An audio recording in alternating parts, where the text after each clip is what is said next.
Hello, everybody, and welcome to yet another edition of the Middle Georgia Spotlight. I'm your host, Jack Ellis. Thanks for being with us today. This is our second show of the year, and we appreciate you all being with us. We've been around for 1 year now, and we'd like to thank our sponsors, Caduceus Medicine, J. Franklin Automotives, Gaga's Eye Care, and we always have to give our thanks to the good people here at Mercer University, WMUB, Channel 38, and we're coming to you here in Macon, Georgia, of course, on Cox Chamber, Channel 112. We have endeavored to talk about things that's going on in our community that affects especially our young people and the future thereof. And in the spotlight today is a gentleman by the name of L.J. Malone. L.J. Malone has started an organization here in Macon, and it is called Macon Peace, M-A-C-O-N. We know that last year, 2018, we had some challenges in our town in case of young people hurting one another, a lot of violence in the streets, and of course that means there's no peace. So this organization, started by L.J. Malone in 2015, is entitled Macon Peace. And in the spotlight this week is L.J. Malone, the founder and president of Macon Peace. Welcome to our program. Thank you, sir. Thank you. Well, that's a very catchy name, Macon Peace, and of course we all support Macon. We love Macon, and we want peace to be in Macon. But what was your vision? What gave you the vision, not only for that name, but for and we'll talk about what this organization does, what your vision for this organization, but just coming up with the name, Macon Peace. Did you see a place that's not peaceful? Well, actually, it's amazing that you're saying that with the vision part of it. It came from social media, from being on social media, and you know a lot of people complain about so many negative posts or people putting negative news or things on Facebook. So I was just seeing a lot of people complaining about how we had just had a couple of murders and things of that nature, and people were still carrying on, I guess, promoting as what you would call negative news or negative things. So I was just thinking to myself, I had a campaign at the time called Stop the Violence, Start the Music, where I work. I've been doing an open mic for like 10 years, working with the local artists and that kind of thing. Here in Macon. Here in Macon, Yeah. Yes, sir. And I was saying, man, I just wish that we could do more positive things or have a positive alternative to all the negative things that we see on social media. So Making Peace started off as a hashtag campaign so that we could have people hashtagging Making Peace as they're making posts or saying things on social media, and then they could hashtag it with the Making Peace so that people could go find these hashtags and find positive things or people saying things that are uplifting rather than just a lot of negative things that are being said. So from that social media initiative, it just spiraled into doing different programs and supporting other people that were doing positive events or positive initiatives that they had. And then we just came up with some creative initiatives on our own to keep it going. Now, you say you were using music when you started. This was the Forerunner was an organization using music as an instrument to draw young people or draw young adults and Yes, sir. Stop the Violence, Start the Music. I still work with that. Stop the Violence, Start the Music. It's very interesting that you say that. Last week I was in Uganda 2 weeks ago now, and I interviewed a very popular musician who has used his music and his popularity to reach young people and to mobilize them politically, socially, and economically. And so music can be a very powerful weapon or an instrument when it comes to young people. How do you see, and you say it's still there, is it still being used because music is international, it's one thing that we all can relate to? So how has music helped you in your organizing young people? I mean, it's been critical. I mean, for one, I grew up in music. My mother owns a record store, Habersham Records. So I grew up in music. We all know Habersham Records. Well, I think you all just celebrated while I was away your 47th or 48th anniversary. 48. Congratulations to your mom and my mother and to well, you're part of it. Yes, sir. You know, we have you the heir apparent. You know, and Yes, I know sir. your uncle Alex, and I know I bought records there when I was a kid. You know, Yes, that's sir. how long as a young man, not as a kid, but as a young adult. That's right. But get back to the music and how it impacts young people and the behavior or the thinking of young people. Yeah, it's very key. For one, I mean, it's a lot of things we're dealing with now. Programming, like there used to be a time where like I was taking dare classes when we were young, and we would talk about how peer pressure was like the #1 influence of of what drives a person to do something. When I was a teenager, and I was doing some stuff, some studying, and I was working at being a drug and alcohol abuse counselor. And my professor was telling us about how the media is now 4 times more influential than peer pressure is when dealing with people who have addictive personalities or who are just dealing with certain things. So long story short, it helped me realize the importance of music programming, video programming, the different things that young people emulate as far as like our culture, as far as our style, as far as the things that we say, the places that we want to go and that kind of thing. So I've been blessed to have been around music for a long time to see it grow. As a young person, I was able to see vinyl and see, people like Earth, Wind and Fire and the beginning stages of hip hop. Of hip hop, and hip hop came. So hip hop, you're saying, is so dominant in the culture right now, especially in the African American community with young people, and it's here, and it looks like it's here to stay. It's not going anywhere. So that music has helped you start an organization, transform an organization, and evolve to another organization. Use music. Now, your organization, in addition to dealing with the soul of people, trying to get people to just be better citizens. That's right. And better people, you also want them to participate in the democracy that we have here in that city. You want them to register, you want them to vote, you want them to be involved. So that's a political component to your organizing, your community organizing. Yeah, absolutely. Yeah, we can't. Talk to me a little bit about that. Yeah, we can't say that we want change if we're not willing to get involved in the things that are creating our environment. So the policies, as far as the laws that are made, the budgets that are created, these things directly affect us, whether or not we actually go out and vote or we go to City Hall and complain about it or not. So, having younger people that are more, being able to talk to young people about the importance of voting or the importance of supporting people that have their best interests in mind, so their future, so they can do the things that they want to do in their future is very important. So like at my open mic, you've came a couple of times, you and other people at my open mic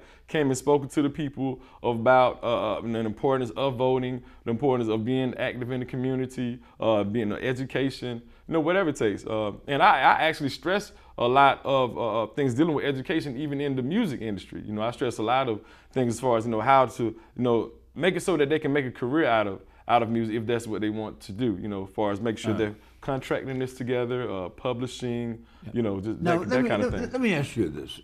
Speaking of the community that you are focused on, primarily young adults, primarily African Americans, not limited to African Americans, but primarily African Americans. That's right. When we look at the statistics in the African American community, not only here in Macon, but throughout the South, the old Confederacy, what we call the Black Belt, we see that the disparities between income inequality, African American young people compared to Caucasian young men and women, unemployment rate is high, education attainment gap is wider than it probably should be.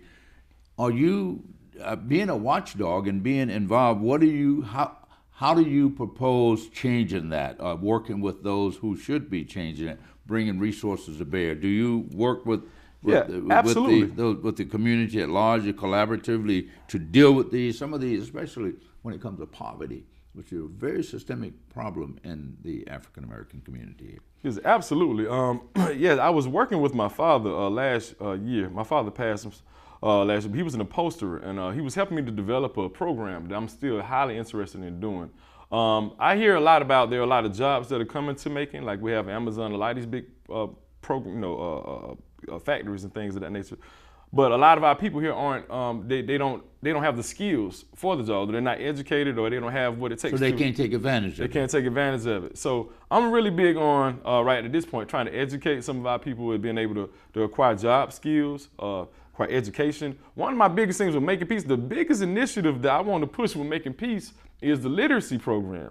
Because what I've seen, and just from my conversations with school counselors and teachers, different people, I've seen a major problem with just people being able to understand and communicate with each other. And it just comes from And I've seen where a lot of teachers have been saying that a lot of high school students can barely read on 5th grade. But how do they get? Well, you know that's a fact. But we have to go beyond the fact and deal with the truth here. How do they get to that point? Yeah, but how does someone get to be a senior in high school, reading on a 5th grade level? I mean, that means that we have basically injured that child. We've almost lynched him or her. That's right. If we allow them to enter into the workforce or enter into the 12th grade, reading on a 5th grade level, unless they have some learning disabilities. That's right. That's right. Unless they have, so that's a fact, and that's a sad fact that you stated. But the truth is, how do we deal with that, and how do we prevent it? Well, I think that we should get more involved in culture. And I think one thing is like a taboo word, like you can't say black, or you can't say African, or this kind of thing. And I think us, especially as young black people, we need to be able to identify with ourselves. You know, we need to be able to, like, I know you take some trips to Africa. That was a beautiful thing. I heard some people, oh, he's going to Africa. I think that was one of the most. Keep on going. Yeah, that's one of the most wonderful places. I go to Europe too. Yeah. I wish I could go to Africa. I've never been, you know, but I just think that's an awesome thing with us being able to identify with our true history. Knowing that, I mean, as I've gotten older, there's a lot of things I didn't learn in school about just the history of us as you say, black people. Yeah, just all the great civilizations and things that we've created, and you know, that kind of thing. What African Americans must do, in my opinion, and now who am I to tell African Americans, because we're not a monolithic group, but we all have one thing in common, and we do have an origin in Africa, even though we're mixed with maybe Native American and maybe European in my case. That's right. My great grandfather was a white man, so but yet my soul, my lineage is back to Africa, but and that's where my soul and my spirit lies, and it's connected there. So Dr. King, we just got to celebrate Dr. King's birthday.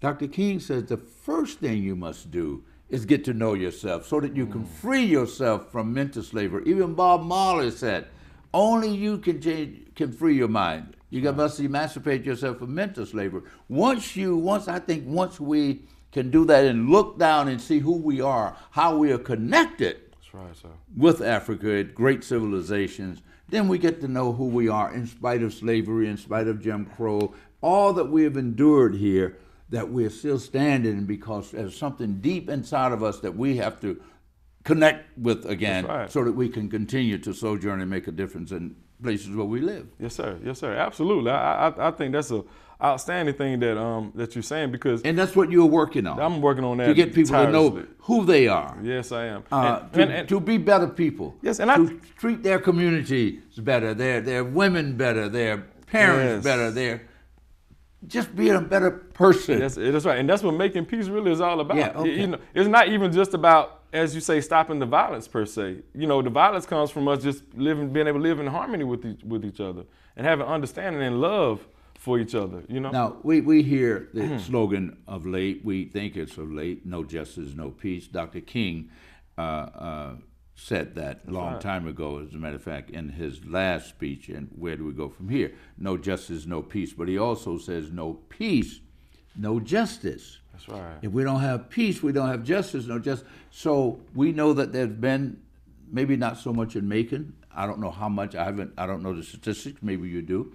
The disparity in arrests between young black men and other men, especially simple possession of marijuana and some of the other things. Now, we know what crack cocaine going by, how they devastated the community. But do you see justice prevailing in the African American community when it comes to young African American men and women? No, I mean, in a lot of ways I don't. I think systematically a lot of things that are swept up under the rug, and it's really hard to express them because you have this thing now where I'm starting to bring this, but Katie Couric had this thing, and I have to bring this. She had a special out, and I just saw it was interesting. She was talking about reteaching history in America, and she was just talking about how so many people have been taught history wrong in America, and like all races, saying white, black, a lot of people. And we're saying that, like, even with the Confederate statues and that kind of thing, saying that people don't recognize that there was an actual campaign put together to have these things erected, or there were books written that told that the Confederates actually won or the Southerners won. there has just been a lot of things that have been taught backwards. Even like us as black people, we've been taught a lot to hate ourselves, hate our hair, hate where we come from, that kind of thing. So now at the point now we're in the information age, and you have We fell for the okie doke. We fell for it. And now a lot of us are realizing, how powerful, how beautiful we are, and that kind of thing. And I don't think that other races or other people should be mad at black people for trying to embrace themselves. Of course they should. It's about self-help when it comes right, and it's about a broader coalition. That's right. Because we are Americans. We are African Americans. That's right. But if we're going to call ourselves African Americans, if we are not going to take on some of the attributes and some of the mores and folklores of African people, even to this day, when it relates to the community, when it relates to the tribe, responsibility to the families, then we should stop calling ourselves African Americans. Absolutely, I totally agree, man. Even getting to know Africa. If you don't care about getting to know Africa, then why even call yourselves an African American? Just say I'm an American of African descent, go and be done with it. But if you're an African American, then I think what goes with that, in my opinion, is some understanding of Africa. That's right. From understanding of you as an African. That's right. So, absolutely. But I just challenge anyone watching that. There's a lot of fear and there's a lot of hesitation for a lot of us as young black people and black people to embrace that part of Africa, because a lot of times we're taught that if you embrace yourself, it's as if you hate other people. No. And that's taught a lot of times. Like, well, if you say, hey, man. We're talking about love. Love, that's if right. You love yourself, ourselves. you can love other people. You That's can't right. love other people before you love yourself. That's right. Yes, sir. You gotta love yourself first. Yes, sir. But let's get back to your objectives. That's right. And of course, obviously, this is a destination, not a short journey. This is along what we are dealing with, because with some of the things you're dealing with, the hundreds of years in the making. So, but at the end of the day, what do you? I know you're trying to change hearts and minds and that, but your objective is to do what? Community development, entrepreneurship, getting people to believe in themselves, know their history. So it's you're looking at the holistic approach of the individual. Yes, sir. Absolutely, sir. The spirit. I would love for our city to be able to raise our consciousness level, so we'll be able to think and become more aware of things that may be outside of our regular scope of things. I also love for us as Africans, as black people here in America, in this city, to have more culture, have more diverse culture here. For instance, like in these historically black neighborhoods, if you were from out of town, you wouldn't know that they were so-called historically black neighborhoods. I mean, there is no black art, there's no historical black markers, very few black-owned businesses that still exist. A lot of the homes are being tore down, that kind of thing. So I really would love to see more culture that reflects the city, the residents here in the city. And then also I would love to see more consciousness as far as us having more patience with each other, to be able to deal with each other's issues, with love. And have a coalition with the broader community. That's right. Join with the broader community, because we got to live connected in this town. Matter of fact, March the 9th, I have to give a special shout out to Sharice Stevens with Making Health and Wellness Festival. We're doing a Making Peace hike at Browns Mount. You familiar with Browns Mount? I am very familiar with it. Yes, I've been up it several times. Yes, sir. And most people wouldn't call it a mountain. It's a molehill, but it's our mountain. Yes, sir. Yes, sir. Yes, sir. But Browns Mount, and it's the highest point in Macon. A lot of people don't know that. And when I went last year, me and my lady Ariel, and went to the very top, and and you get to see the entire city of Macon. You get to see the Indian mounds. You see the entire. So what we want to do is do a spiritual retreat. Basically, where we're bringing people, all different types, black, white, no matter what your background is. We're gonna go up there and we're gonna go on a retreat, a hike, and being able to see Macon in a way that we haven't seen it before. So as we always talk about making it so negative, so bad, this and that. We want to bring all different types of people together, where we all come together to get to the highest point in Macon, to see Macon in the way that we don't usually see Macon. And that's what we're doing at March the 9th at 12 o'clock. That's good. I'm going to make a note of it here, March 9th, and try to join you. But, we are approaching the 200th anniversary of this city and county, 1822, 1823. The county was founded on the 31st of December in 1822. The very next day, Macon was chartered as a city January 1st, 1823. So we're approaching the 200th anniversary of the city. Wow. So are you planning on working with whatever commission they put together to make sure that this history that you are talking about from these African American communities, historic African American communities, came about after the Civil War, Pleasant Hill and others, to make sure that they are depicted and these markers and all the other things that you were talking about, that they are part of the mix as we move to the bicentennial of the city and county? Oh, absolutely. I have a group of young brothers and sisters who work with. It's called Get Ready and Get Registered. And our main thing, we got together this year, our main thing was trying to get voters, get people registered to vote. Also let people know about the importance of voting, and also to let people know who was running for these different positions and where they stood at on these different positions.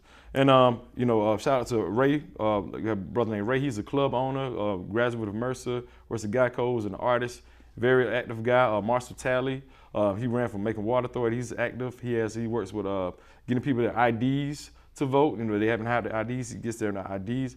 My brother Ben Hubbard, he works with Democratic Party, Juwan Jackson, a few other brothers and sisters, Amber. But long story short, our main thing is us, as young people now coming together.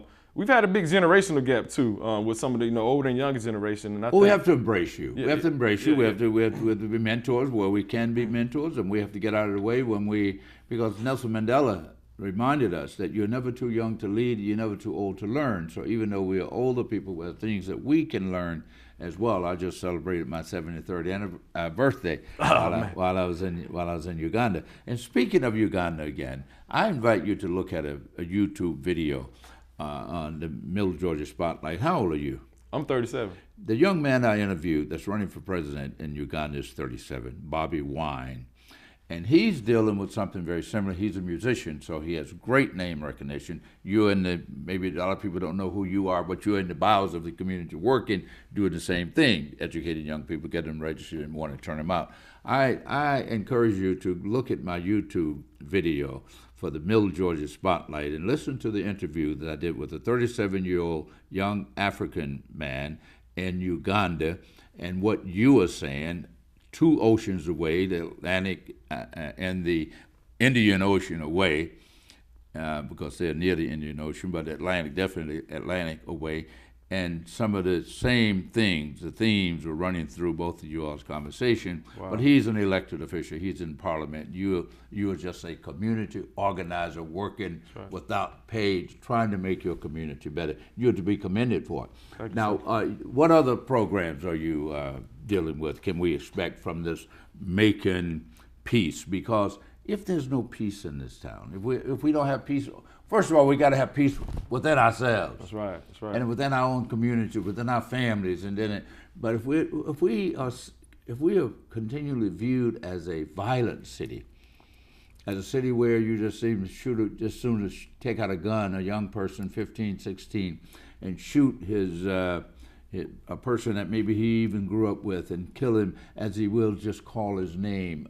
If we continue down that path, of course, we will continue to have a city void of morals, of course, but we'll have a city void of investment and void of jobs and everything else. So you have a mighty serious task that you're dealing with, and I wish you well. What resources are you getting funds from foundations? Are you taking donations just to keep your organization up and running and becoming viable? And I hope if you haven't already registered it, I hope that you will register as a community-based organization that can apply for grants and accept contributions from people who would like to help you along your way with your work. Well, yes, sir. That's what I'm doing now. I'm trying to get my 501(c) platform. With the Making Peace Foundation is what we're going to go by. So, yes, I'm actually working on that right now. And I got my aunt, Myrtle Habersham. She's helping me with that. Well, great.